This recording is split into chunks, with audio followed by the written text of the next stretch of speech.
Hey there, friends. Today, I've got a story for you that's wild and full of surprises. It's about a guy named Sam Carter. Sam lived in a little neighborhood where everything seemed quiet and normal. Picture it, green lawns, kids riding bikes, birds singing in the trees. Just a regular place, right? That's what everyone thought about Sam, too. He was just an ordinary guy, or so it seemed. He wasn't loud or flashy. He didn't show off. He just did his thing, and people didn't pay him much attention. But here's the big secret: Sam wasn't ordinary at all. Nope. He had something sneaky up his sleeve, something that would flip everything upside down. And trust me, you're going to want to stick around to find out what happened. Let's start with Sam. He was a guy who liked to keep things simple. He had a little house with a white fence around it.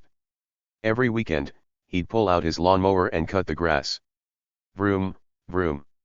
The mower would hum, and the smell of fresh cut grass would fill the air.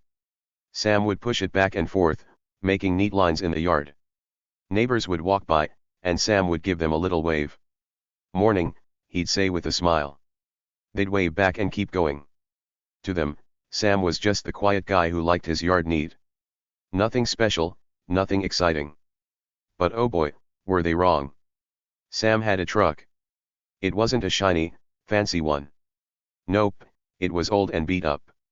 The paint was chipped, and there was a dent on the side from when Sam accidentally bumped a mailbox years ago. The truck made funny noises sometimes, like clunk clunk when it started. But Sam loved it. That truck was his buddy. He'd had it forever, and he didn't care what anyone thought. Every morning, he'd hop in, turn the key, and drive off to work. And when he got home, he'd park it right on the street in front of his house. No garage for Sam, just the street. That's how he liked it. Now, this story really starts on a sunny Tuesday morning. The sun was shining bright, and the sky was blue with a few fluffy white clouds floating around. Sam woke up early, like he always did. He stretched, yawned, and looked out his window. Nice day, he said to himself. He ate some cereal crunchy flakes with cold milk, then grabbed his keys. Time to head out? He walked outside, the warm sun on his face, and climbed into his truck. Clunk clunk. The engine sputtered to life. Sam drove off to his job, just like any other day. When he got back home that afternoon, he pulled his truck up to the curb in front of his house. He turned it off, hopped out, and went inside. Simple, right? No big deal. That's what Sam thought, too. But hold on tight, because things were about to get super crazy. Let's talk about Sam's neighborhood for a minute. It was one of those places where everyone knew each other a little bit. There was Mrs. Jenkins, who lived next door. She had a fluffy cat named Muffin that liked to nap on her porch. Across the street was Mr. Lopez, who grew big, red tomatoes in his garden every summer. Down the road was a family with two kids who zoomed around on their bikes, laughing and shouting. It was a friendly spot, most of the time. People said hi, shared cookies sometimes, and kept things peaceful. But there was one group that liked to stir things up, the HOA. That stands for Homeowners Association. They were like the bosses of the neighborhood, or at least, they thought they were. The HOA had rules. Lots of rules. They told people how tall their grass could be, what color their houses could be painted, and even where they could park their cars. Most folks didn't mind too much. They'd follow the rules and go about their day. But Sam? He didn't care much for the HOA. He liked his truck right where it was on the street. And that drove the HOA nuts. They'd send him letters sometimes. Little notes in the mail that said stuff like, "Dear Mr. Carter, please move your truck. It doesn't look nice." Sam would read them, shrug, and toss them in the trash. "My truck's fine," he'd mutter. He wasn't breaking any big laws, just the HOA silly rules. And that made some people mad. The leader of the HOA was a lady named Karen Baxter.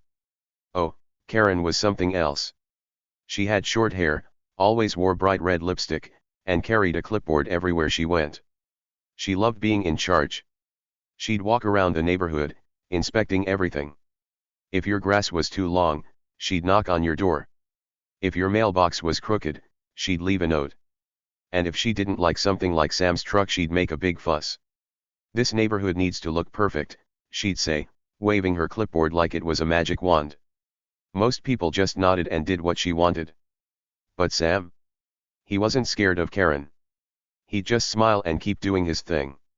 That Tuesday morning, when Sam parked his truck on the street, he didn't think much of it.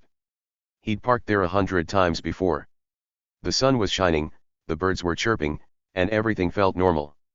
He locked the truck, walked up his little path to his front door, and went inside. "Home sweet home," he said, kicking off his shoes. He made a sandwich, peanut butter and jelly, his favorite, and plopped down on the couch. Outside, the neighborhood was buzzing along like usual. Kids played, dogs barked, and the mailman dropped off letters. Sam had no idea that trouble was brewing. Big trouble. See, while Sam was eating his sandwich, Karen Baxter was watching. She stood across the street, her arms crossed, staring at Sam's truck. That old, beat-up thing was like a thorn in her side. She hated it. To her, it made the whole street look messy. "That truck has got to go," she said to herself, tapping her foot. She'd told Sam before to move it. She'd sent him notes. She'd even knocked on his door once and said, "Sam, this truck is a problem." But Sam didn't budge. He just smiled and said, "I like it where it is." That made Karen mad, really mad. And now, on this sunny Tuesday, she decided she'd had enough. Karen wasn't alone, though. She had friends in the HOA who backed her up. There was Tom, a big guy with a loud voice who always agreed with Karen. And there was Linda, who liked to nod and say, "Yes, Karen, you're so right." Together, they were like a little team of rule enforcers. They'd been talking about Sam's truck for weeks. "It's ugly." Tom would grumble. "It ruins the neighborhood." Linda would chime in. And Karen would nod, her eyes narrowing. "We'll fix this," she'd say. "We'll make Sam move that truck once and for all." They didn't know it yet, but their plan was about to spark something huge. Back inside his house, Sam was clueless. He finished his sandwich, wiped the peanut butter off his hands, and turned on the TV.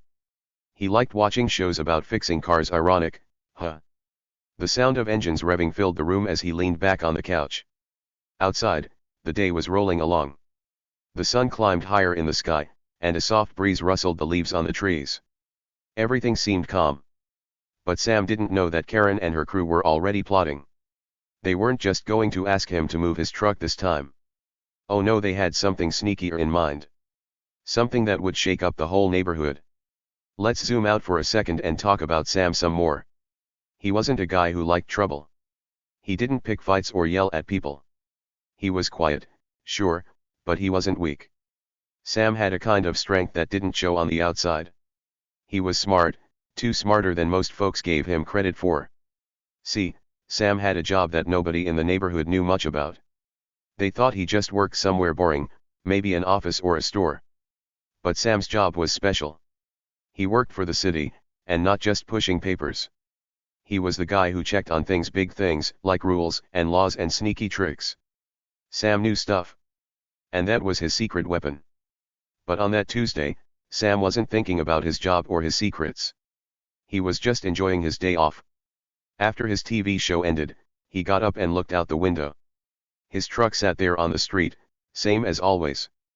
The dent on the side caught the sunlight, and the chipped paint looked extra rough. Sam smiled.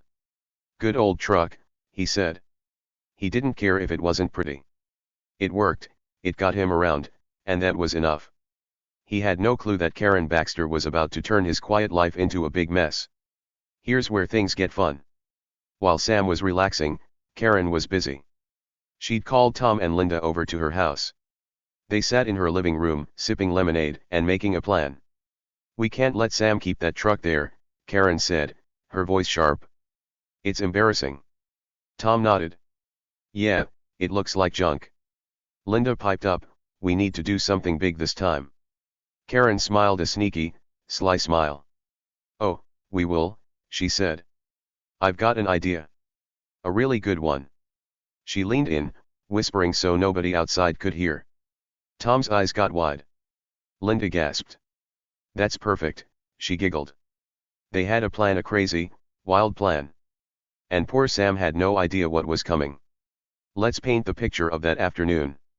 The sun was still high, and the neighborhood was buzzing. Kids rode their bikes in circles, shouting and laughing. Mrs. Jenkins' cat, Muffin, stretched out on the porch, soaking up the warm rays. Mr. Lopez watered his tomato plants, humming a little song. And Sam? He decided to step outside for some fresh air. He walked onto his porch, hands in his pockets, and took a deep breath. The air smelled like flowers and sunshine. Nice day, he said again, nodding to himself. He glanced at his truck, sitting there on the street, and everything felt right. But across the street, Karen was watching him. She stood by her window, peeking through the curtains. There he is, she muttered. Mr. Truck Guy. She turned to Tom and Linda, who were still at her house. Tonight, she said. We do it tonight. Tom rubbed his hands together. This is gonna be good, he said. Linda clapped her hands like a kid on Christmas morning. Sam won't know what hit him. They all laughed, thinking they were so clever. They didn't know that Sam wasn't just some guy with a truck. He was more than that, a lot more. As the sun started to dip lower in the sky, Sam went back inside. He made some dinner mac and cheese from a box, because it's quick and yummy. He sat at his little table, eating and listening to the crickets start chirping outside. The day was winding down, and the neighborhood was settling in for the night. Lights flicked on in houses, and the air got cooler. Sam finished his food, washed his plate, and yawned. Time for bed, he said. He had no idea that while he was brushing his teeth and getting into his pajamas, Karen and her crew were getting ready to strike. Outside, the street got quiet. The kids went inside, the bikes were parked, and the dogs stopped barking. The moon came up, big and silver in the sky. Sam's truck sat there, alone under a streetlight. It looked peaceful, almost like it was sleeping. But Karen wasn't sleeping. She was wide awake, plotting with Tom and Linda. They were about to pull off something sneaky, something they thought would finally get Sam to move his truck. They didn't know they were poking a bear. A bear with a phone and a plan of his own. Hey, viewers, what would you do if someone messed with your car? Let me know below. I'm dying to hear your ideas, because this story's about to get wild. Sam's just a regular guy, right? Or is he? Stick around, because this sunny Tuesday is about to turn into something nobody saw coming, not even Karen Baxter. So, Sam was in his house, brushing his teeth before bed. The toothbrush went scrub scrub against his teeth, and he hummed a little tune. He was tired after his day, nothing big, just work and his sandwich and some TV. He rinsed his mouth, splashed water on his face, and looked in the mirror. Good night, Sam, he said to himself with a grin. He flipped off the bathroom light and shuffled to his bedroom. His bed was small but cozy, with a blue blanket and a pillow that was just soft enough.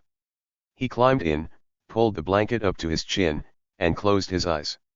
The crickets outside sang their nighttime song, and soon, Sam was fast asleep, dreaming about driving his truck down a long, winding road.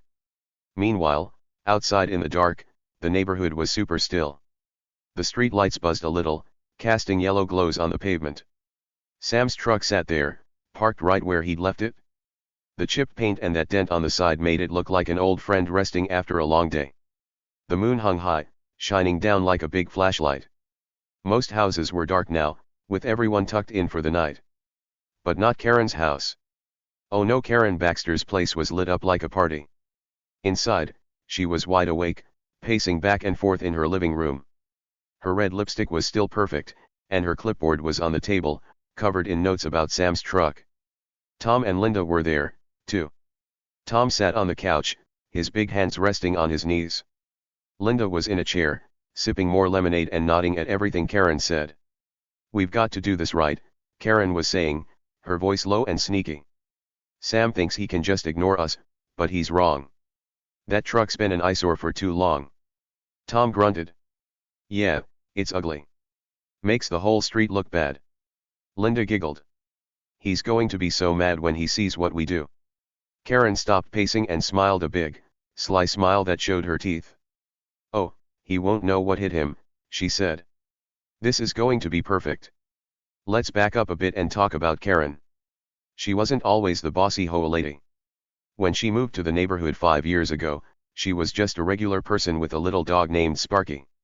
She'd walk Sparky around, say hi to people, and plant flowers in her yard. But then she joined the HOA, and something changed.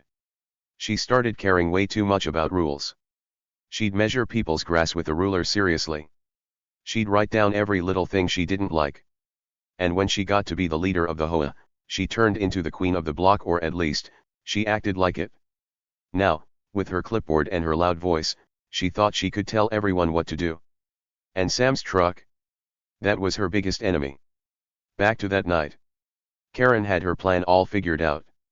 She'd been thinking about it for days, ever since Sam ignored her last note. She hated that he didn't listen.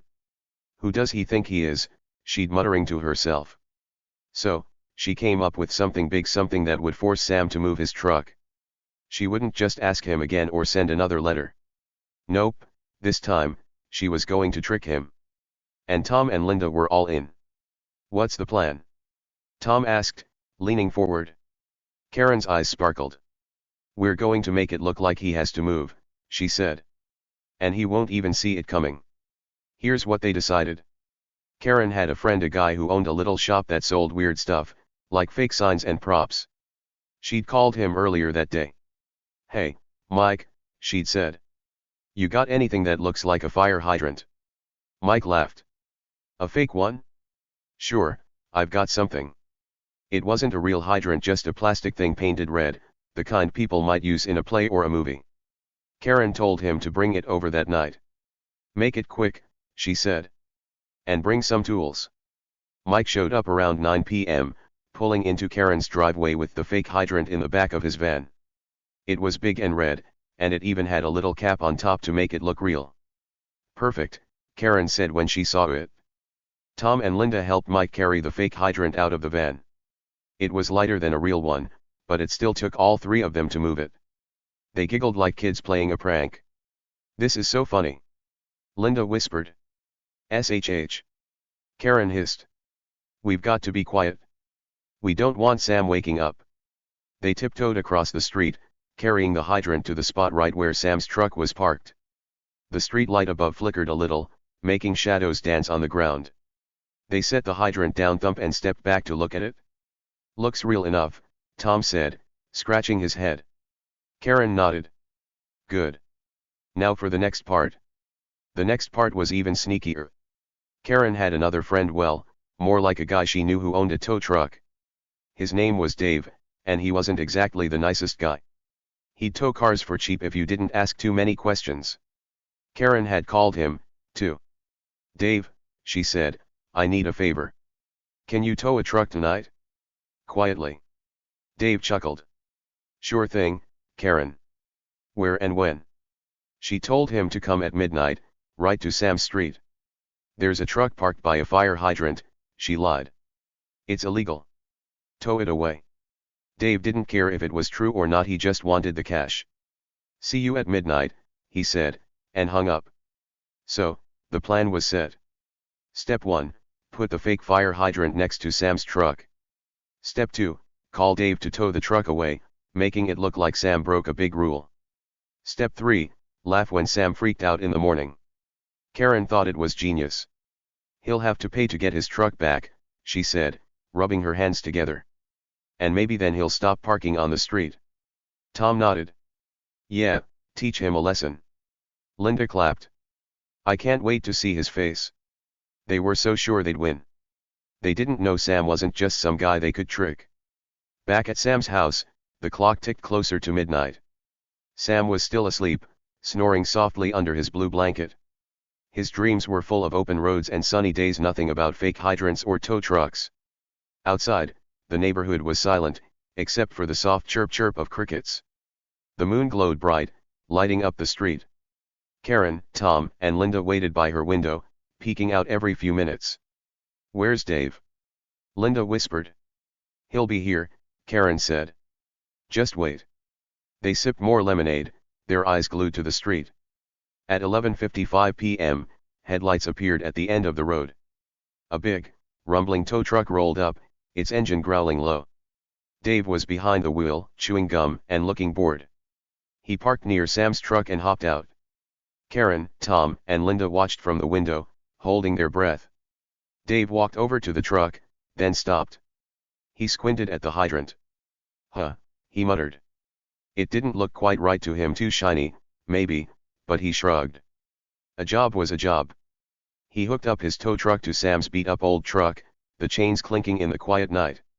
Inside, Sam didn't hear a thing. The tow truck's engine was loud, but Sam was a heavy sleeper. Dave worked fast. He attached the hook, climbed back into his truck, and started lifting. Sam's truck tilted up, its front wheels off the ground. Creak creak. Then, with a low rumble, Dave drove off, pulling the truck away. The fake hydrant stood there alone, gleaming red under the streetlight. Karen clapped her hands. Yes, she whispered. It worked. Tom grinned. Gone. Linda giggled so hard she almost spilled her lemonade. They thought they'd pulled it off perfectly. By 12:05 a.m., the street was quiet again. Sam's truck was gone, towed off to Dave's lot a few miles away. The fake hydrant sat there like a guard, marking the spot where the truck used to be. Karen, Tom, and Linda high-fived each other. He's going to flip out tomorrow, Tom said. Serves him right, Karen added. They turned off the lights and went to bed, dreaming of Sam's shocked face in the morning. They had no idea what Sam really was or what he'd do when he found out. Back in Sam's house, the night ticked on. Sam slept through it all, cozy in his bed. The crickets kept chirping, and the moon kept shining. His truck was gone, but he didn't know it yet. The neighborhood looked peaceful again, like nothing had happened. But something had happened, something big. Karen thought she'd won. She thought she'd finally beaten Sam. But Sam wasn't just some guy with a truck. He was more than that. Way more. Let's talk about Sam one more time before we wrap this part up. He wasn't loud or mean or bossy like Karen. He didn't need to be. Sam was the kind of guy who stayed calm, watched everything, and waited. He'd lived in that neighborhood for years, keeping to himself, doing his job. And that job? It wasn't just some boring thing. Sam worked for the city, checking on rules and tricks and sneaky stuff like fake hydrants. He knew things, important things. And he had a phone full of numbers that could turn a bad day into a win. Karen didn't know that. Nobody did. But they were about to find out. That Tuesday started so normal, sunny, quiet, just another day. Sam parked his truck like always, waved at the neighbors, ate his sandwich. He had no clue that Karen was watching, plotting, ready to strike. And when he went to bed that night, he didn't hear the tow truck or see the fake hydrant. He just slept, peaceful and happy. But when he'd wake up, oh boy, things were going to get wild. Because Sam wasn't just some guy you could mess with. He had a secret. A big one. And Karen's little trick? It was about to blow up in her face. Hey, viewers, what would you do if someone messed with your car? Let me know below. I bet you've got some awesome ideas. Sam's story is just getting started, and trust me, you don't want to miss what happens next. Was he really just an ordinary guy? Or was there more to him than anyone knew? Stick around, this is going to be a ride. Picture this, Sam Carter's quiet little neighborhood wasn't always so peaceful. Sure, the sun shone, the birds sang, and kids played in the streets, but there was trouble brewing. Big trouble. And it all came from a group called the HOA, the Homeowners Association. You know those people who think they're the bosses of everything? Yeah, that's them. They walked around like they owned the whole world, telling everyone what to do. And for months, they'd been picking on Sam about his truck. That old, beat-up truck with the chipped paint and the dent on the side. They hated it. It's an eyesore, they'd whine, scrunching up their noses like they smelled something bad. Move it, they'd yell, pointing at the truck like it was a monster. They didn't care that Sam loved that truck. To them, it was ugly, messy, and ruining their perfect little neighborhood. They wanted it gone, out of sight, off the street, anywhere but where Sam parked it every day. And Sam? He'd just look at them, shrug, and keep parking it right there on the curb. That drove them nuts, crazy nuts. Now, the HOA wasn't just one person. It was a whole team of rule lovers, but one lady stood out, Karen Baxter. Oh, Karen was the worst. She was the leader of the HOA, and she acted like she was the queen of the whole block. She had short hair, bright red lipstick, and a clipboard that she carried everywhere. That clipboard was her weapon. She'd scribble notes on it, wave it around, and bark orders like she was in charge of an army. Cut your grass, she'd snap at one neighbor. Paint your fence, she'd yell at another. And when she saw Sam's truck, her face would turn all red, and she'd stomp her feet like a kid having a tantrum. Karen had been bugging Sam forever. It started way back in the spring. One day, she marched right up to his front door, knock, knock, knock, and stood there with her clipboard. Sam opened the door, still in his slippers, and blinked at her. "Yes," he said, nice and calm. Karen didn't waste a second. "Your truck, Carter," she said, pointing across the street. "It's ugly. It doesn't belong here. Move it." Sam looked at her, then at his truck, then back at her. "I like it there," he said, super quiet. Karen's eyes got big. "Well, we don't," she snapped. "This neighborhood has rules." Then she turned and stormed off, her shoes clicking on the sidewalk. That was just the beginning. After that day, Karen made it her mission to get rid of Sam's truck. She'd send him letters, fancy ones with the HOA logo on top. "Dear Mr. Carter," they'd say. "Your truck is a problem. It makes the street look bad. Please move it to your driveway or somewhere else." Sam would pull those letters out of his mailbox, read them, and toss them in the trash.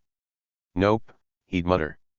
He didn't have a driveway, just a little path to his front door, so the street was where his truck lived. And he wasn't about to change that for Karen or anyone. But Karen didn't give up. Oh no. She kept coming back. Sometimes she'd stop by Sam's house again, banging on the door. "Carter," she'd shout. "Get that truck out of here." Sam would open the door, nod, and say, "It's fine where it is." That made Karen so mad she'd huff and puff like a dragon. Other times, she'd stand across the street with her HOA buddies, pointing at the truck and whispering. Sam could see them from his window, but he didn't care. He'd just sip his coffee and watch TV. To him, they were like noisy flies buzzing around, annoying, but not worth a fight. Let's talk about that Tuesday, the sunny Tuesday when the story really heats up. It was a perfect day. The sky was blue, the air was warm, and Sam was feeling good. He'd parked his truck on the street like always, locked it up, and gone inside to eat his peanut butter and jelly sandwich. Everything seemed normal. But Karen? She was watching. She stood on her porch across the street, her arms crossed, staring at that truck like it was her worst enemy. The sun made her red lipstick shine, and her clipboard was tucked under her arm, ready for action. She'd had enough of Sam ignoring her. Enough of that truck sitting there, dent and all. Today was the day she'd do something big. Karen waited until Sam was inside. She didn't want him to see her, not yet. She watched his front door close, then smirked. It wasn't a nice smirk, it was a sneaky, mean one. She turned and walked back into her house, her mind racing with ideas. She'd been thinking about Sam's truck all morning, and now she had a plan. A big, tricky plan. But first, she wanted to remind him who was boss. So, later that afternoon, when Sam stepped outside to check his mail, Karen made her move. Sam was humming a little song, flipping through envelopes, bills, junk mail, the usual stuff. The sun felt nice on his face, and he was in a good mood. That's when Karen strutted over. She came right across the street, her clipboard in hand, her shoes tapping loud on the pavement. "Carter," she called out, sharp and bossy. Sam looked up, surprised. "Oh, hi, Karen," he said, calm as ever. She stopped right in front of him, so close he could smell her perfume, strong and flowery. She pointed at his truck with one long finger. "Better watch out, Carter," she said, her voice dripping with warning. "We've got rules for a reason." Sam blinked at her. He didn't say much, just nodded, slow and quiet. "Okay," he said, like it was no big deal. "But inside?" Oh, inside, Sam was boiling. He didn't show it, though. His face stayed calm, his hands stayed in his pockets, but deep down, he was mad. Mad that Karen wouldn't leave him alone. Mad that she thought she could boss him around. Mad that she kept calling his truck ugly when it was his favorite thing.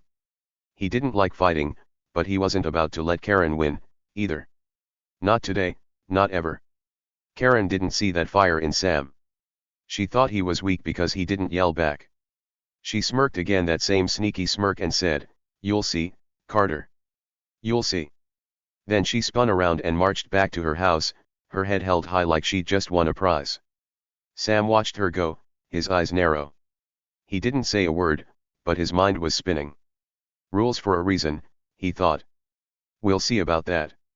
He stuffed the mail in his pocket and went back inside, shutting the door a little harder than usual. Let's zoom in on Karen for a bit. She wasn't always such a grump.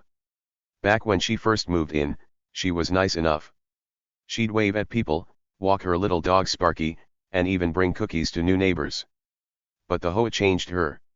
Once she got that clipboard and that title, president of the HOA, she turned into a rule monster. She loved being in charge. Loved telling people what to do. Loved feeling like the neighborhood was hers to control. And Sam? He was the one guy who didn't play along. Everyone else listened to her cut their grass, painted their houses, followed her rules. But Sam? He just smiled and kept that truck right where it was. That's why she hated him so much. Karen had helpers, too. There was Tom, a big guy with a loud laugh who always backed her up. "That truck's junk," he'd say, nodding at whatever Karen wanted. And Linda, a lady with curly hair who giggled at everything Karen did. "You're so smart, Karen," she'd chirp. Together, they were like a little gang, always meeting at Karen's house to talk about the neighborhood. And lately, all they talked about was Sam. "He's so stubborn," Tom would grumble. "He thinks he's better than us," Linda would add. Karen would just nod, tapping her clipboard. "Not for long," she'd say. "Not for long." That Tuesday afternoon, after Karen warned Sam, she called Tom and Linda over. They sat in her living room, the curtains open so they could peek at Sam's truck across the street. "Look at it," Karen said, pointing. "Sitting there like it owns the place." Tom crossed his arms. "It's ugly," he said. Linda nodded. "So ugly." Karen leaned forward, her voice low. "I told him today better watch out. But he just nodded like it's nothing. He's mocking us." Tom frowned. "We can't let him get away with that." Linda clapped her hands. "We should do something." Karen smiled a slow, sneaky smile. "Oh, we will," she said. "We will." Sam didn't hear any of that. He was back inside, sitting on his couch, the TV on low. He wasn't thinking about Karen anymore, not right then. He was watching a show about fixing cars, munching on some chips. The truck was still outside, parked where it always was, and Sam figured the day was done. But Karen's words stuck with him a little. "Better watch out," she'd said. What did that mean? Was she just being bossy again, or was something coming? Sam didn't know, but he felt a tiny tickle of worry in his stomach. Not enough to ruin his night, just enough to make him wonder. Across the street, the plotting went on. Karen pulled out her clipboard and started writing. "We've tried letters," she said. "We've tried talking. He doesn't care. So now we get serious." Tom leaned in. "What do you mean?"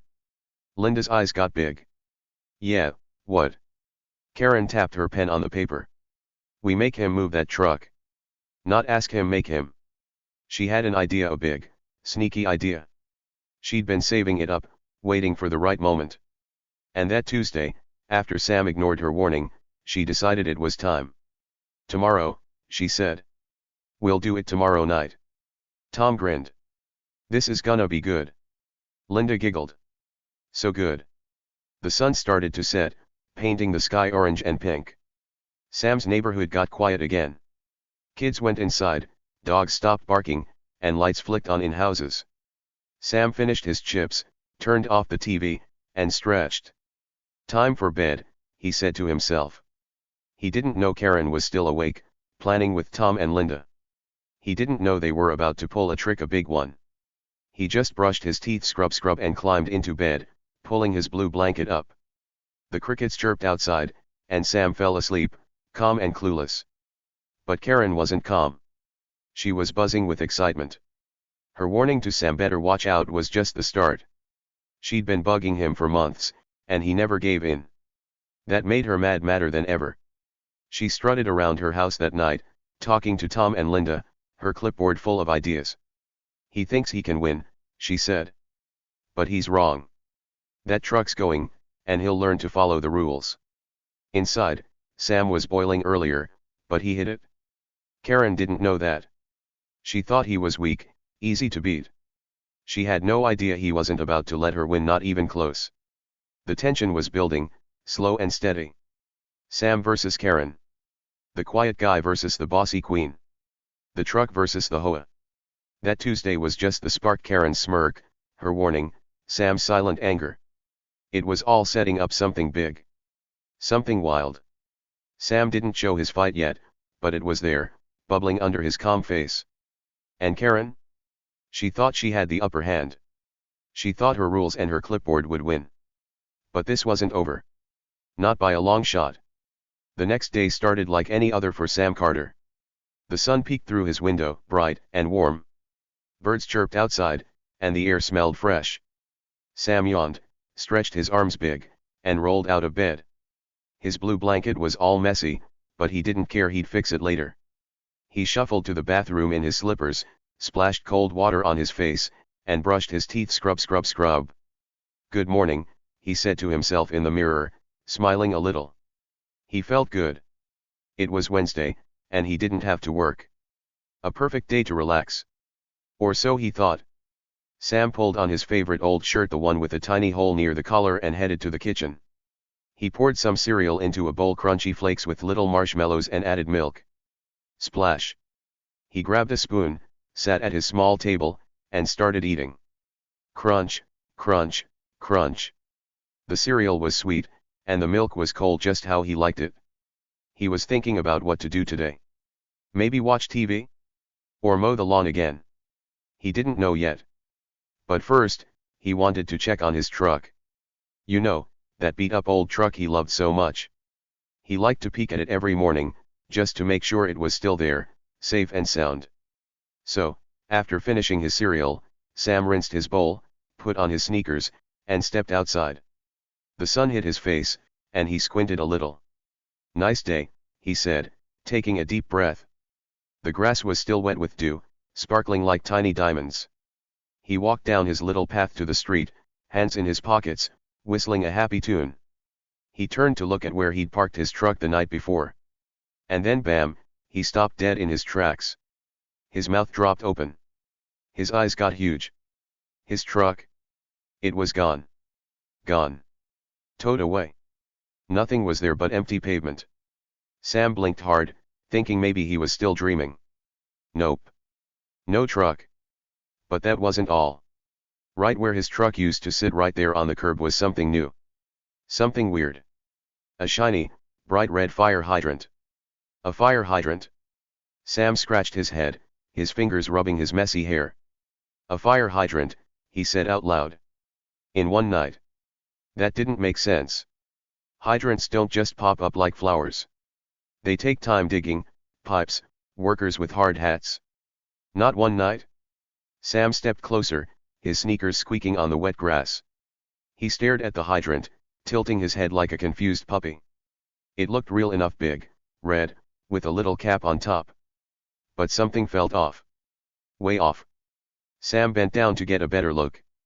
The hydrant gleamed in the sunlight, so shiny it almost hurt his eyes. He squinted again, leaning in close. That's when he noticed something funny. The paint, the bright red paint, was wet. Wet. He reached out with one finger, super slow, and touched it. Yup, his finger came back red. Sticky, fresh paint stuck to his skin. Wet paint, he muttered. On a new hydrant. That was crazy. Hydrants don't get painted right after they're put in, they're already painted before. Sam wiped his finger on his shirt, leaving a little red smear, and stood up. Something smelled fishy, and it wasn't the hydrant's paint. This was no real hydrant. This was a trick. Sam's brain started spinning. Who would do this? Who would put a fake fire hydrant here and tow his truck away? He looked around the street, his eyes darting left and right. The neighborhood was waking up. Mrs. Jenkins was on her porch, petting her fluffy cat, Muffin. Mr. Lopez was watering his tomatoes, humming a song. Kids down the road were kicking a ball, laughing loud. Everything seemed normal except for the missing truck and the weird hydrant. Sam scratched his chin. This is nuts, he said to himself. Who's behind this? That's when he heard a giggle. A sneaky, quiet giggle. Sam turned his head, slow and careful, toward the sound. Across the street, there she was, Karen Baxter. She stood on her porch, her red lipstick shining like the hydrant. And she wasn't alone. Two guys were with her, wearing dark uniforms that looked like cop clothes. But something was off about them, too. Their hats were crooked, and their badges looked shiny like toys, not real metal. Karen was giggling, her hand over her mouth, whispering to the guys. They nodded and smirked, glancing at Sam. Oh, they thought this was funny. Real funny. Sam didn't move. He just stood there, hands in his pockets, watching them. Karen giggling. The fake cop smirking. The wet paint hydrant sitting where his truck should be. It was all adding up, piece by piece, like a puzzle in his head. Karen had been bugging him about his truck forever. Move it, she'd yell. It's ugly, she'd whine. And yesterday, she'd warned him better watch out, Carter. Sam's eyes narrowed. This was her. This was her trick. She'd done something sneaky to get his truck towed, and that fake hydrant was part of it. But why? And how? Sam didn't say a word. Not yet. He wasn't the yelling type. He didn't stomp over and shout at Karen, nope. He stayed calm, cool as a cucumber. But inside? Inside, he was buzzing. Mad, curious, and ready to figure this out. He reached into his pocket and pulled out his phone. It was an old one, with a cracked screen, but it worked just fine. He swiped it on, scrolled through his contacts, and stopped on a name. A special name. He didn't call it yet, he just looked at it and grinned. A little, sneaky grin. Oh, Karen had no idea what was coming. No idea at all. Let's back up a bit and see what Sam saw. Karen and her two fake cop buddies were still across the street, giggling like they'd pulled off the best prank ever. Sam watched them close. Karen was pointing at the hydrant, then at the empty spot where his truck used to be. She whispered something, and the guys laughed loud, goofy laughs. One of them adjusted his hat, and it wobbled like it was too big. The other guy's badge glinted in the sun, and Sam could see it wasn't real, it was plastic, like something from a costume store. Fake cops, Sam thought. Fake hydrant. This is all fake. His grin got a tiny bit bigger. Sam looked back at the hydrant. He walked around it, slow and careful, like a detective in a movie. He tapped it with his shoe thump and it sounded hollow. Hollow. Real hydrants are heavy and solid, full of metal and water pipes. This one? It wobbled a little when he kicked it. Plastic, he muttered. Cheap plastic. He bent down again, sniffing the air. The paint smell was strong, sharp and fresh. He touched it one more time, just to be sure, and more red stuck to his finger. Yup, he said. Fresh paint. This thing's brand new and fake as can be. Now, Sam wasn't dumb. He'd lived in this neighborhood a long time, and he knew how things worked. A real fire hydrant doesn't show up overnight. The city would have sent workers, guys with trucks and tools and orange cones. There'd be noise, digging, banging, shouting. Sam would have heard it, even in his sleep. But last night? Nothing. Just crickets and quiet. No workers, no trucks, no noise. Just his truck parked there, then gone by morning with this fake thing in its place. Someone had snuck it here. Someone had towed his truck. And that someone was giggling across the street right now. Sam straightened up and glanced at Karen again. She was still chatting with her fake cop friends, not even trying to hide her laughs. She thought she'd won. She thought Sam would freak out, run around yelling, "Where's my truck?" But Sam wasn't that guy. He didn't panic. He didn't shout. He just watched and thought. And the more he thought, the more he saw. Little clues, like breadcrumbs, leading him to the truth. The wet paint. The hollow hydrant. The fake cops. Karen's smirk. It was all her doing, her big, sneaky plan to get rid of his truck. Let's talk about Sam for a second. He wasn't loud or mean or quick to fight. He was quiet, super quiet. Neighbors like Mrs. Jenkins and Mr. Lopez liked him because he was nice, always waving and saying hi. but quiet didn't mean weak. Sam was smart. Really smart. He noticed things other people missed, like how Karen's voice got extra loud when she was mad, or how Tom and Linda always followed her like puppies. And Sam had a special job that nobody knew much about. He worked for the city, checking on rules and tricks and stuff like this. He'd seen fake things before. He knew how to spot them. And now, he was spotting one right in front of his house. Sam's phone was still in his hand. He looked at it again, at that name in his contacts. It wasn't just any name, it was a guy he worked with, a guy who knew city stuff, too. A guy who could help. Sam didn't call yet, he wanted to be sure. He wanted more clues. So he kept watching Karen. She was laughing harder now, slapping one of the fake cops on the back. "He's so mad," she said, loud enough for Sam to hear. "Look at him staring." The fake cops chuckled. "What a loser," one of them said. Sam didn't flinch. He didn't yell back. He just stood there, calm and still, his grin growing a tiny bit more. Sam decided to test something. He walked over to the hydrant again and gave it a little push, gentle, not hard. Wobble wobble. It tipped to one side, then back. "Yup," he said softly. "Fake. A real hydrant wouldn't move, it'd be stuck in the ground, heavy and strong. This one? It was light, wobbly, sitting on top of the pavement like a toy." Sam stepped back and looked at the street.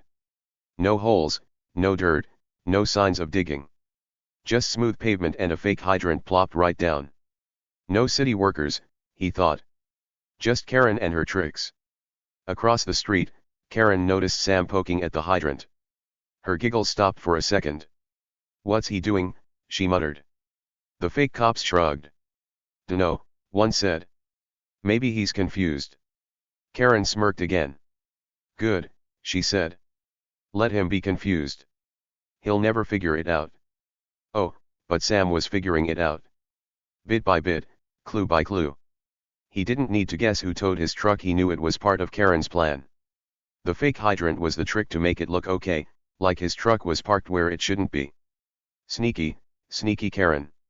Sam's grin stayed small, but inside, he was buzzing. He wasn't mad anymore, not like yesterday when Karen warned him. Now he was curious, ready to play this game. He slipped his phone back in his pocket and crossed his arms, staring at Karen. She stared back, her smirk fading a little. "What's he smiling at?" she whispered to her fake cop buddies. They shrugged again. "He's weird," one said. Karen nodded. "Yeah, weird. But he's lost his truck, so who cares?" She laughed again, but it sounded a little nervous this time. Sam turned away from her and looked at the hydrant one more time. "Nice try, Karen," he thought. "But I'm not done yet." He didn't say it out loud, he didn't need to. His grin said it all. He walked back to his house, slow and easy, like nothing was wrong. But his mind was racing. He had clues now: wet paint, a wobbly hydrant, fake cops, Karen's giggles. And he had his phone, with that special number waiting. Karen thought she'd won this round. She thought Sam was helpless without his truck. Oh, she had no idea what was coming. No idea at all. The day was just starting, and the neighborhood kept buzzing along. Mrs. Jenkins fed Muffin a treat. Mr. Lopez picked a ripe tomato. Kids kicked their ball down the street. But Sam? He was inside now, sitting on his couch, thinking hard. He'd seen enough to know this was Karen's doing. She'd towed his truck and planted that fake hydrant to trick him. But why the fake cops? And how'd she pull it off so fast? Sam didn't have all the answers yet, but he had enough to start fighting back. Quietly. Smartly. The way he always did. It was Wednesday afternoon, and the sun was still shining bright over Sam Carter's neighborhood. The morning had been wild, Sam waking up to find his truck gone and that fake fire hydrant sitting there with wet paint. He'd spent hours thinking, watching Karen giggle with her fake cop buddies, and figuring out her sneaky trick. Now, it was time for action. Sam wasn't just going to sit there and let Karen win. Oh no, he had a plan, and it was about to get big. After lunch, another peanut butter and jelly sandwich, because why not? Sam sat on his couch, his old phone in his hand. He'd been staring at that special name in his contacts all morning. Time to call, he said to himself, grinning a little. He tapped the screen cracked but working and pressed the call button. Beep beep beep. The phone rang once, twice, then a deep voice answered. Hey, Sam. What's up, it said. Sam leaned forward. Hey, Pete, he replied. I've got a problem. Can you come check something out? Pete chuckled. Sure thing, buddy. Be there soon. Sam hung up, his grin growing. Pete was his friend from work, a real city official, and he was on his way. Sam stood up and peeked out his window. Across the street, Karen was still on her porch with those two fake cop guys. They'd been there all day, laughing and pointing at the fake hydrant like it was the funniest thing ever.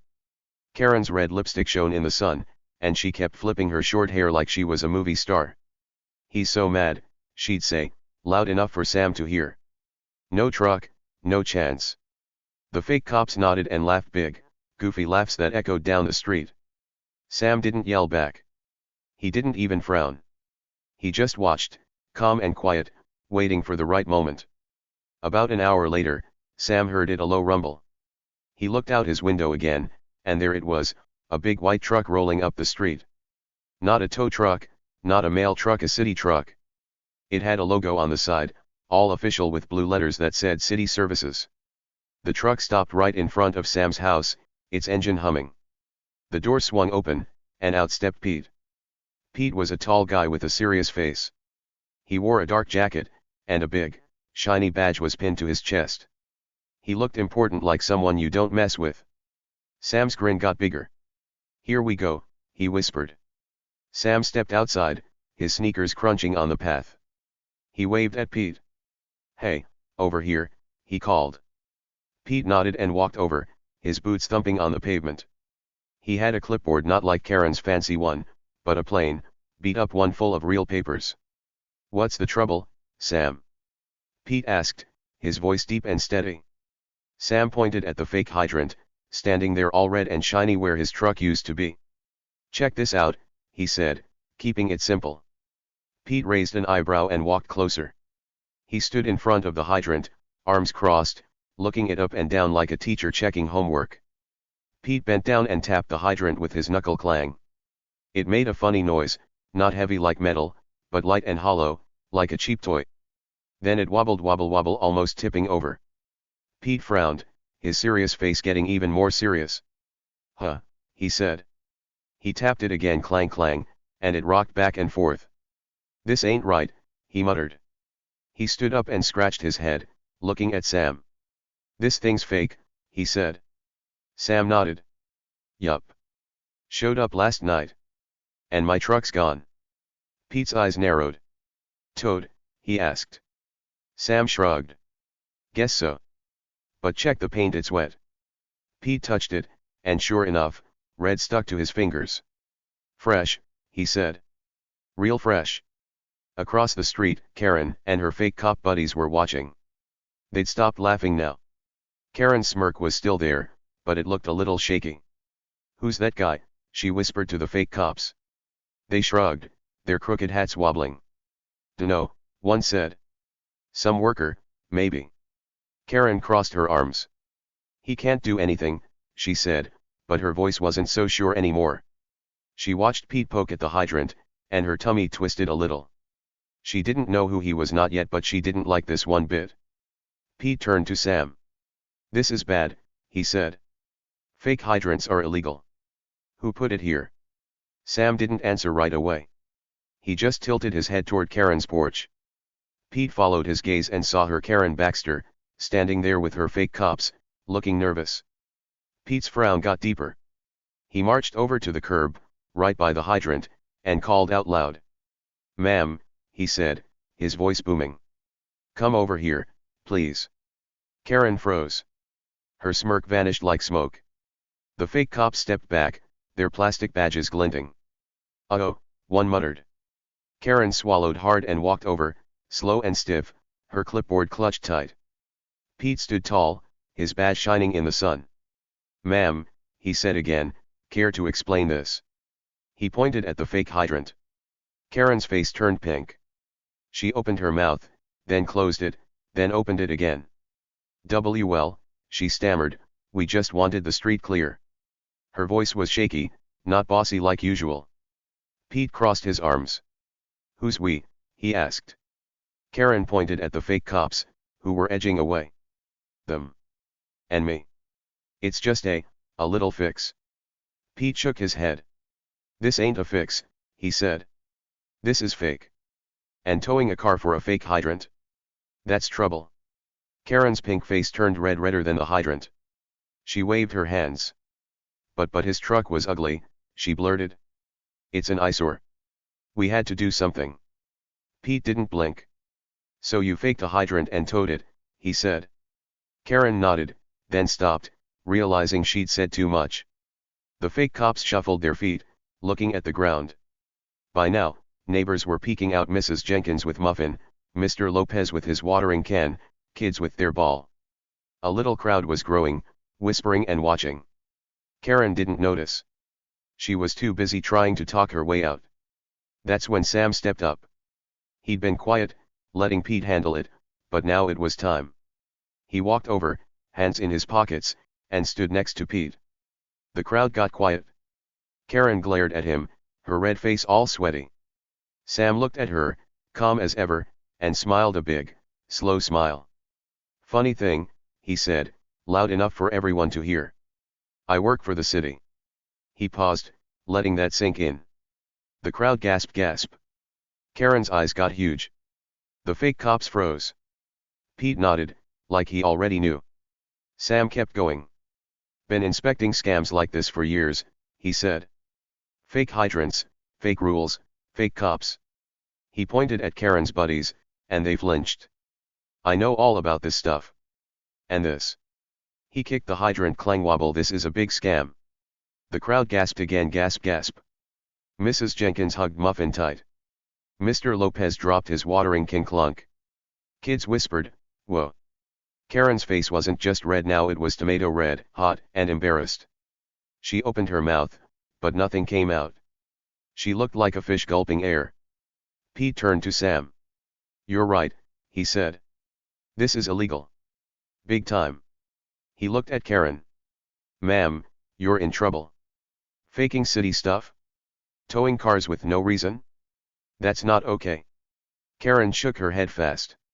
No, it's just a mistake," she cried. "We didn't mean it." Pete held up a hand. "Save it," he said. "We'll sort this out." He pulled out his radio, crackle, and started talking. "Need backup?" he said. "Got a fake hydrant and a tow scam here." Karen's knees wobbled. She looked like she might fall over. Sam didn't say more. He didn't need to. His big reveal, "I work for the city," hit like a thunderbolt. The crowd buzzed, whispering loud. "Sam's a city guy," Mrs. Jenkins said. "No way." Mr. Lopez nodded. "I knew he was smart." The kids ran closer, eyes wide. "Cool," one shouted. Karen's fake cops tried to sneak away, but Pete saw them. "Stay put," he barked, and they stopped, heads down. Karen clutched her clipboard like it could save her, but it couldn't. Not now. Let's zoom in on that moment. Sam standing there, calm and grinning. Pete with his badge, all serious. Karen red-faced and stammering. The fake hydrant wobbling in the sun. It was the big twist nobody saw coming, especially Karen. She'd thought Sam was just some quiet guy with a junky truck. She'd thought her trick was perfect: tow the truck, plant the hydrant, win the fight. But Sam wasn't quiet because he was weak. He was quiet because he was smart. And now, with Pete there and the crowd watching, Karen's whole plan fell apart like a house of cards. The neighbors couldn't believe it. Sam. The guy who mowed his lawn and waved every day? He worked for the city? He caught scams. Awesome, a kid yelled. Mrs. Jenkins smiled. Good for him. Mr. Lopez clapped. Take that, Karen.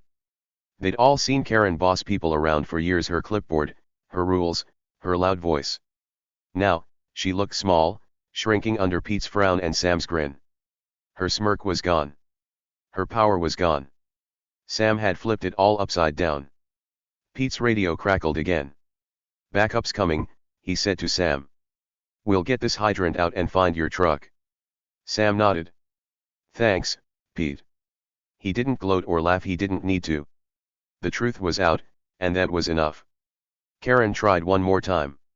It's not my fault, she whined. I just wanted a nice street. Pete shook his head. You broke the law, he said. That's not nice. Karen's shoulders slumped. She knew she was caught big time. The crowd kept growing. More neighbors came out, old Mr. Harris with his cane, the Wilson family with their dog, even the mailman stopped to watch. They all stared at Sam like he was a hero. And Karen? She looked like a kid who got caught stealing cookies, red, sweaty, and scared. Her fake cops didn't help. We didn't know, one mumbled. She told us to, the other said, pointing at Karen. She glared at them. Quiet, she hissed, but it was too late. The game was up. Sam's big reveal wasn't just words, it was power. He'd been quiet all along, letting Karen think she'd won. But he'd watched, waited, and called Pete. Now, the truth hit hard. Sam wasn't just some guy. He was a city worker, a scam buster, a guy who knew the rules better than Karen ever would. And that fake hydrant? It wasn't her victory, it was her mistake. A big, wobbly, red mistake that everyone could see. The afternoon sun kept shining, but the air felt electric. Pete wrote notes on his clipboard, real notes, not fake ones. Karen stood there, her lipstick smudged, her clipboard useless. The fake cops shuffled, their hats falling off. And Sam? He stood by Pete, hands in his pockets, grinning like he just won a prize. He didn't say much, just let the moment speak. Karen's smirk was gone for good, and her face redder than that fake hydrant told the whole story. She'd messed with the wrong guy. The afternoon sun was still high in the sky, and Sam Carter's neighborhood was buzzing like a beehive. Pete, the city official with the big badge and serious face, stood by the fake hydrant, shaking his head. Sam's big reveal, I work for the city, had just shocked everyone, especially Karen Baxter. Her face was redder than a ripe tomato, and her fake cop buddies looked like they wanted to run away. The crowd of neighbors, Mrs. Jenkins, Mr. Lopez, the kids, and more watched with wide eyes. Things were about to get fixed, and justice was coming fast. Pete didn't waste a single second. He turned to Karen, his voice sharp like a teacher catching a kid cheating. This is illegal, he snapped. You can't fake a hydrant and tow cars. That's big trouble. Karen's mouth opened, but no words came out. She waved her hands, her clipboard shaking. It was just to clean the street, she squeaked. Pete didn't buy it. Nope, he said. This is wrong. And you're gonna pay for it? He pulled out his radio, crackle and pressed a button. Need backup now, he said into it. Got a fake hydrant and a scam here. Send a truck, too. The radio buzzed back. On the way, a voice said. Pete nodded. Good. Karen's knees wobbled. She looked at her fake cops, those two guys in wobbly hats and plastic badges. Help me, she whispered. But they shook their heads. This was your idea, one said, stepping back. Yeah, you called us, the other added, pointing at her. Karen glared at them, her red face getting sweaty. Quiet, she hissed, but it didn't matter. Pete was in charge now, and he wasn't playing around. The crowd watched, whispering to each other. She's in big trouble, a kid said. Yup. Mr. Lopez agreed, grinning. Mrs. Jenkins hugged her cat, Muffin, and nodded. About time. Sam stood next to Pete, hands in his pockets, calm as ever. He didn't need to say much, his big reveal had done the talking. He just watched, a little grin on his face, as Pete took over. The fake hydrant sat there, wobbly and red, looking silly now that everyone knew it was a trick. Karen's plan had fallen apart, and Sam was ready to see it all get fixed. His truck was still gone, towed away by Karen's sneaky scheme, but he wasn't worried. Not with Pete here. Not with the city on his side. Within minutes, zoom, another city truck rolled up. This one was bigger, with a loud engine and a crane on the back. Two more officials hopped out, wearing orange vests and hard hats. They looked at Pete. What's the deal? One asked. Pete pointed at the fake hydrant. That, he said. It's fake. Haul it away. The workers nodded and got to work.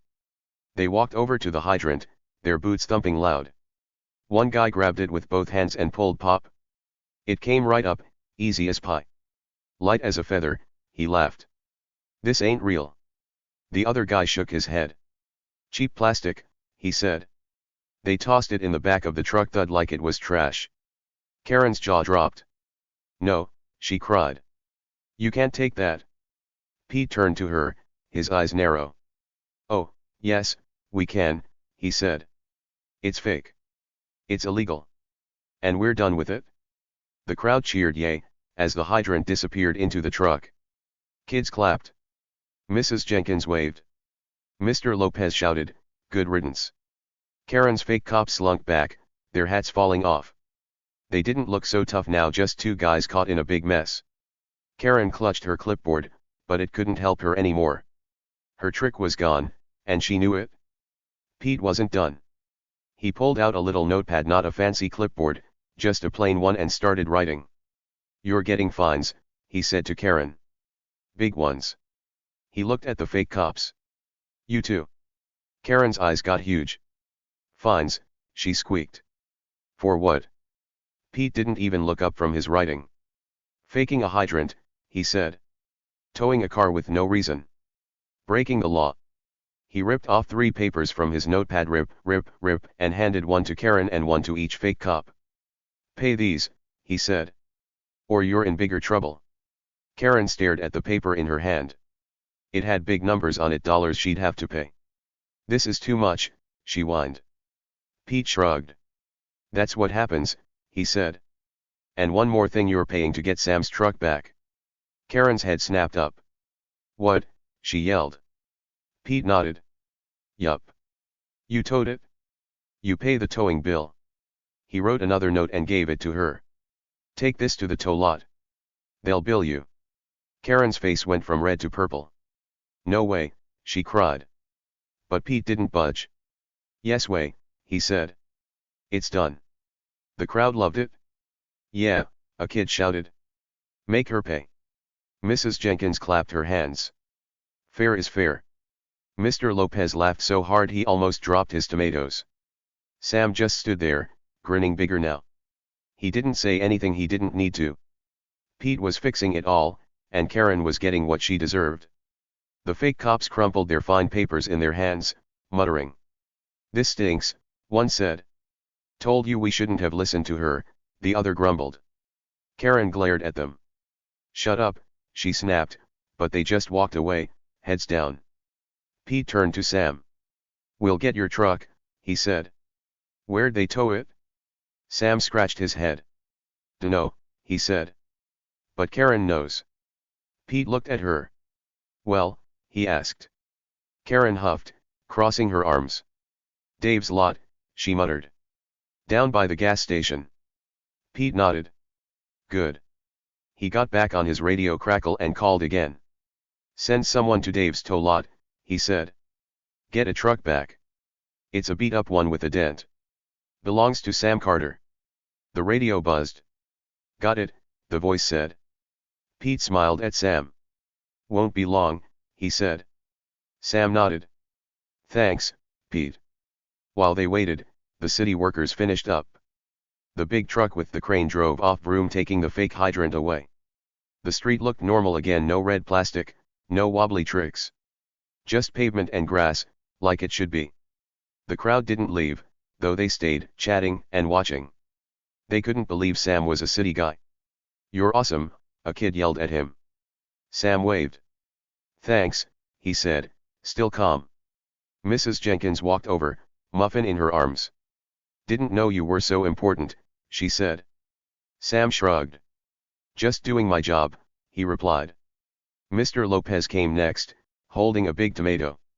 You showed her, he said, laughing. She's been bossy too long. He handed Sam the tomato. For you. Sam took it, smiling. Thanks, he said. More neighbors joined in. Old Mr. Harris with his cane, the Wilson family with their yappy dog. They all clapped Sam on the back, like he was a hero. Good work. Mr. Harris said. She had it coming. Mrs. Wilson nodded. You're the best, Sam. Even the mailman, still holding his bag, gave a thumbs up.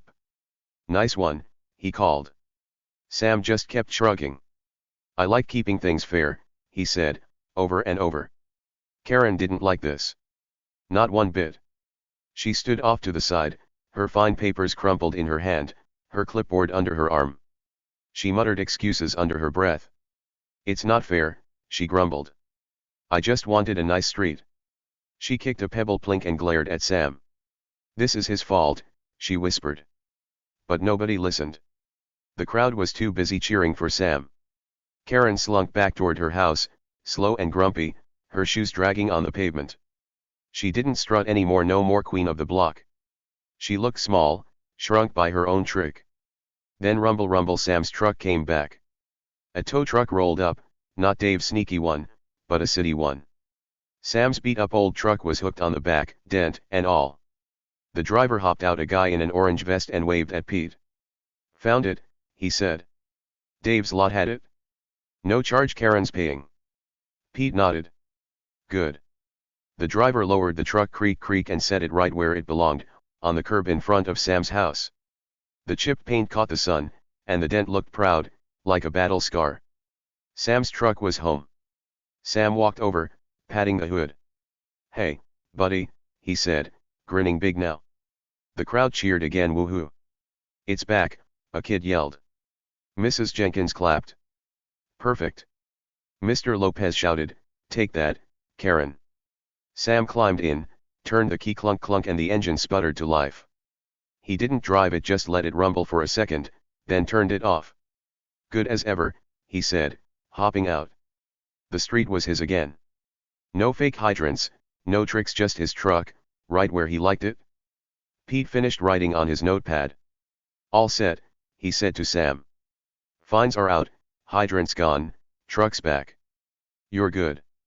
Sam nodded. "Thanks, Pete." "Oh, you won." Pete smiled, a rare smile for his serious face. "No problem," he said. "Scams like this? That's why we're here." He turned to Karen, who was almost at her porch. "You're lucky it's just fines," he called. "Could have been worse." Karen didn't look back. She just muttered more excuses, "Stupid truck, stupid rules," and slipped inside her house, slamming the door bang. The crowd started to break up. Mrs. Jenkins went back to her porch with Muffin. Mr. Lopez picked up his watering can. The kids ran off with their ball, shouting, "Sam's the coolest." Pete and the city workers packed up, too. "See you, Sam," Pete said, climbing into his truck. "Call if you need me." Sam waved. "Will do." The trucks drove off, vroom vroom, leaving the street quiet again. Just Sam, his truck, and a bunch of happy neighbors. Sam looked around. The sun was dipping lower now, turning the sky orange. His truck sat there, dent shining, paint chipped but proud. He'd won not with yelling or fighting, but with smarts and a little help from Pete. Karen and her fake cops got fines they'd have to pay, plus that towing bill. Justice was served, fair and square. Neighbors who'd laughed at Sam before calling his truck junk didn't laugh now. They clapped him on the back, smiled big, and said, "Didn't know you were a city guy." Sam just shrugged, same as always. "I like keeping things fair," he said, and that was that. The day wound down slow. Sam went inside, made some mac and cheese gooey and warm, and sat on his couch. He turned on the TV, but he didn't watch much. He kept thinking about the day, Karen's trick, Pete's help, the crowd cheering. It felt good. Not loud good, not show off good, just quiet good. His truck was back, the street was his, and Karen wouldn't mess with him again. Not for a while, anyway. She'd slunk away, beaten by her own game, and Sam was still Sam, quiet, smart, and fair. Outside, the neighborhood settled in. Crickets chirped, lights flicked on, and the moon came up, big and round. Sam's truck glowed under the streetlight, right where it belonged. Justice wasn't loud or flashy, it was simple, strong, and right. Karen learned her lesson, the hard way, and Sam? He kept things fair, just like he said. The street was peaceful again, and that was the best win of all. And there you have it, friend, Sam Carter, the quiet guy who turned the tables on Karen Baxter and her sneaky HOA crew. What a wild ride, right? It all started with a beat-up truck, a fake fire hydrant, and a bossy lady with a clipboard. But by the end, Sam showed everyone who was really in charge, not with yelling or fighting, but with smarts and a little help from his city job. Sometimes, the person you least expect, the one who's quiet, who doesn't show off, is the one holding all the cards. And those who think they can push others around, oh boy, they're the ones who crash the hardest. Let's look back at Sam for a minute. He wasn't loud or flashy. He didn't strut around like Karen, telling everyone what to do. He just lived his life, mowed his lawn, waved at neighbors, ate his peanut butter and jelly sandwiches. People saw him and thought, oh, that's just Sam. Nothing special. Even Karen thought that. She looked at his old truck with its chipped paint and dent and said, he's nobody. I can trick him easy. But Sam wasn't nobody. He was somebody, a big somebody. He worked for the city, catching scams like Karen's, keeping things fair. And when she messed with him, he didn't panic. He didn't cry. He just smiled, called his friend Pete, and bam, game over for Karen. Think about that. Sam didn't need to be loud to win. He didn't need to show off or brag. He was quiet, but he was strong. That's a cool thing to know, right? Sometimes, the people who don't talk big are the ones who do big things. Karen thought she had all the power with her clipboard and her rules, but Sam had the real power: smarts, patience, and a phone full of help. When Pete showed up with his badge and took that fake hydrant away, Karen's whole plan fell apart. She turned red, got fines, and had to pay to get Sam's truck back. Crash. Down she went, while Sam stood tall. Let's imagine you're in Sam's shoes. Say someone's being mean to you, maybe at school, maybe on your street. They're bossing you around, laughing, thinking they're better than you. What do? You could yell back, sure. You could get mad and fight. But what if you did it Sam's way? What if you stayed calm, watched, and waited for the right moment? Sam didn't run over to Karen and shout, give me my truck. Nope. He looked at the fake hydrant, saw the wet paint, spotted Karen giggling with her fake cops, and thought, I've got this. Then he called Pete, and justice came rolling in. That's smart. That's cool. That's Sam. Here's the big lesson: you don't have to be the loudest to be the strongest. Karen was loud, really loud. She strutted, she yelled, she bossed everyone around. She thought that made her unbeatable. But Sam? He was quiet, and he beat her anyway. Why? Because he knew stuff. He had a job that helped him see through tricks. He had friends like Pete who backed him up. And he didn't let Karen's mean words get to him. He just kept going, doing his thing, until the perfect time to strike back. That's like having a secret superpower: being calm and clever instead of loud and pushy. Think about your own life. Maybe there's a Karen out there for you, someone who thinks they can push you around. Maybe they laugh at your bike because it's old, or tease you because you're quiet in class. They might feel big, like they're winning. But you've got your own cards to play. Maybe it's a teacher you can tell, or a friend who's got your back. Maybe it's just knowing you're okay, no matter what they say. Sam didn't let Karen's whining about his truck make him feel bad. He loved that truck, dent and all, and he kept it right where he wanted it. You can do that, too. Hold on to what's yours and stand up smart. Let's picture Karen for a second. She started the story all high and mighty, didn't she? Strutting around with her clipboard, giggling when she towed Sam's truck, thinking she'd won. She pushed and pushed because she thought Sam wouldn't push back.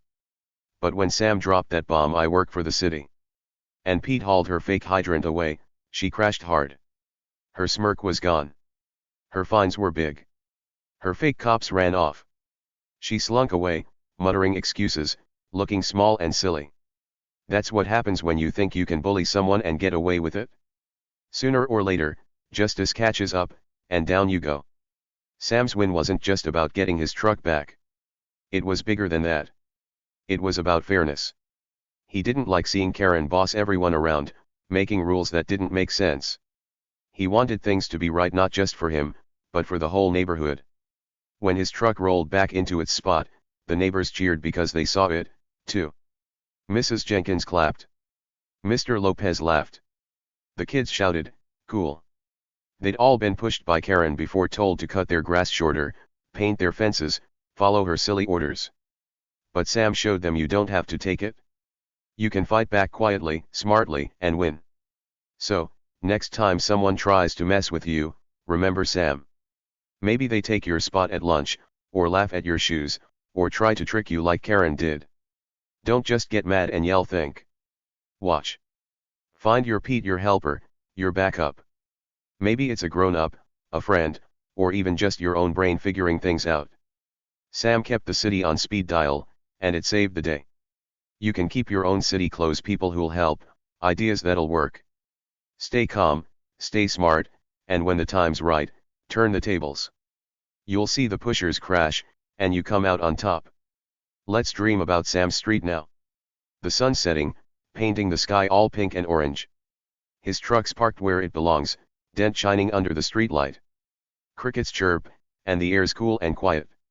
Karen's inside her house, probably still grumbling, but nobody cares. The neighbors, Mrs. Jenkins, Mr. Lopez, the kids, they're all happy. They wave at Sam more now, smile bigger, because they know he's not just the quiet guy anymore. He's the guy who fixed things, who made the street fair again. And Sam? He's on his couch, eating mac and cheese, grinning at his little win. Life's good when you play it smart. Here's a fun thought: what if you were Sam? What if someone tried to trick you, and you had a secret like a job, or a skill, or a friend nobody knew about? You could wait, watch, and then boom, surprise them. Karen never saw Sam's city job coming.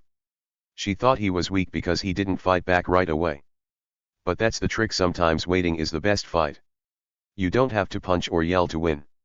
You can smile, plan, and let justice roll in like Pete's truck. That's power, the quiet kind, the strong kind, the Sam kind. What about you? Have you ever turned the tables on someone mean?